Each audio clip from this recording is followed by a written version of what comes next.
6 p.m. Pakistan Standard Time. Assalamu alaikum. This is Radio Pakistan. The news read by Hassan Gilani. First, the headline. Prime Minister has directed to expedite privatization process of state-owned enterprises to stabilize national economy. Shehbaz Sharif and Chairman Joint Chiefs of Staff Committee discussed professional matters of armed forces at a meeting in Islamabad today. At the United Nations, Pakistan has demanded Security Council to conduct probe to identify sources of TTP's financing. Foreign Office spokesperson has called for urgent and unrestricted access of relief to people in Gaza enclave ahead of holy month of Ramadan. In Indian illegally occupied Jammu and Kashmir, complete shutdown was observed today to protest against Prime Minister Narendra Modi's visit to disputed territory. In Pakistan Super League, Islamabad United will face Karachi Kings in Rawalpindi this evening. And now the news in detail. Prime Minister Mohammad Shehbaz Sharif has directed to expedite privatization process to stabilize national economy. Presiding over a meeting in Islamabad today, he also instructed to take urgent measures to enhance capacity building of institutions causing constant dent to national exchequer. The Prime Minister said obstacles in the process of privatization be removed at the earliest so that the country and the nation can get rid of billions of rupees losses. Reviewing the complete list and progress report of all the institutions involved in privatization process, the Prime Minister directed to submit the detail of actions and goals with a clear determination of time frame.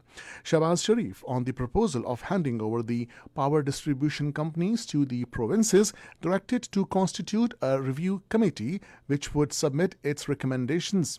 He made it clear that the responsibility of the privatization process lies totally upon the Privatization Commission and the Ministry.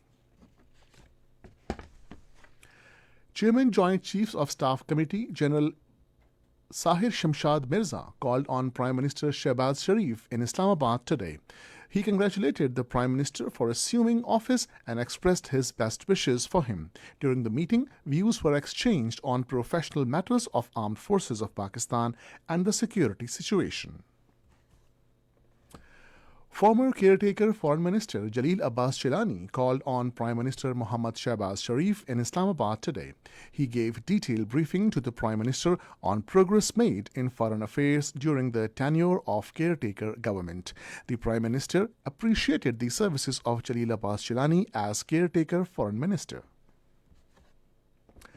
The Senate was informed today that all diplomatic efforts will be undertaken for the repatriation of Dr. Afia Siddiqui from United States. Responding to a point of order of Mushtaq Ahmed in the Senate today, Leader of the House and Senate Ishaq Dar said it will be the priority agenda of government after cabinet formation to engage the United States on the matter.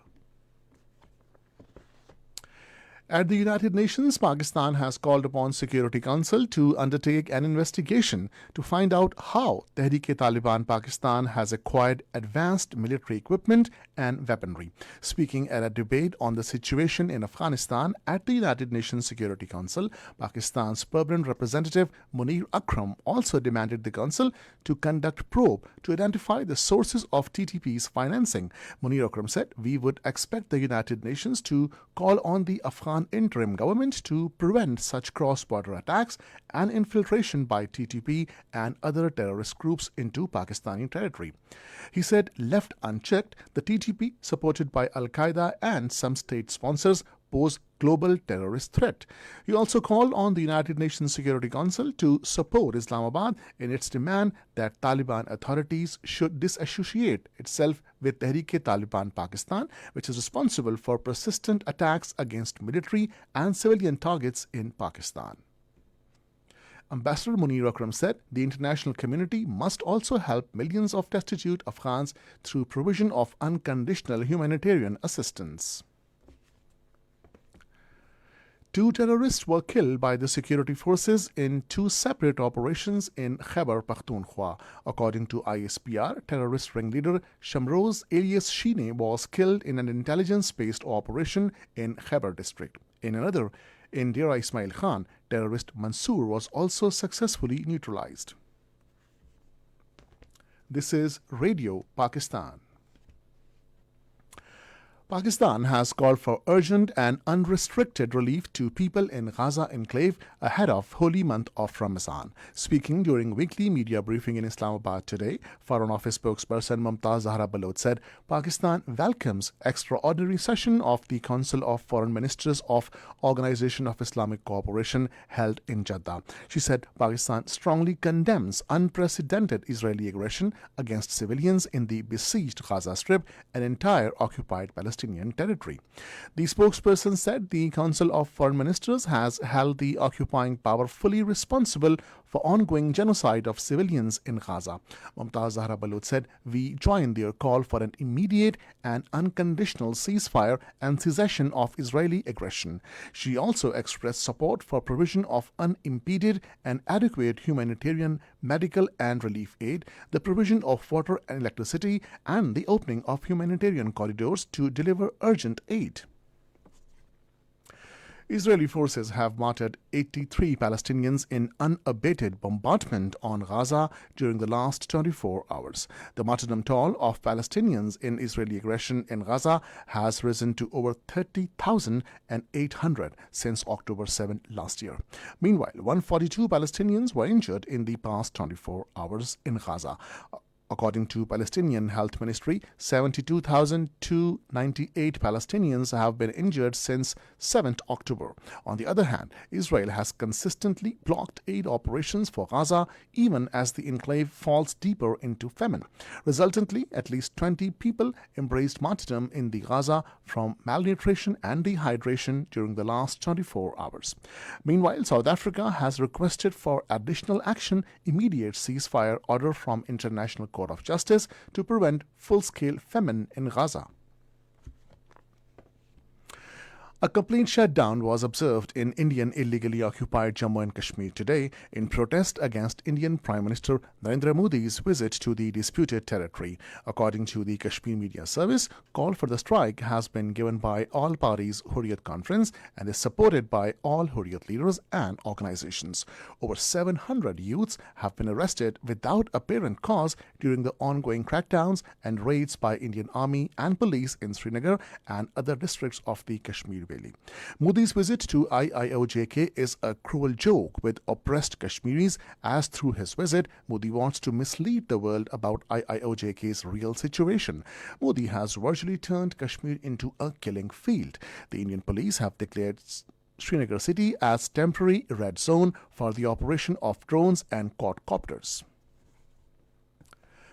North Korean leader Kim Jong-un has ordered heightened readiness for war after inspecting troops at a major military operations base in the country's west.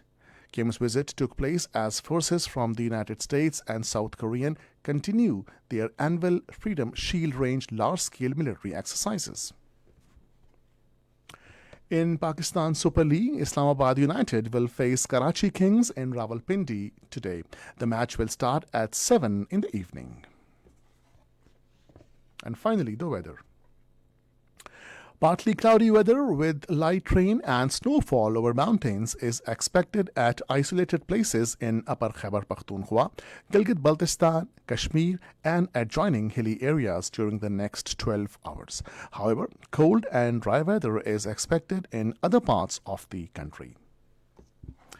And now the headlines once again. Prime Minister has directed to expedite privatization process of state-owned enterprises to stabilize national economy. At the United Nations, Pakistan has demanded Security Council to conduct probe to identify sources of TTP's financing. And that is the end of the news. For more news and analysis, log on to our website radio.gov.pk and also watch live video streaming of our bulletins on the link facebook.com/Radio Pakistan News Official.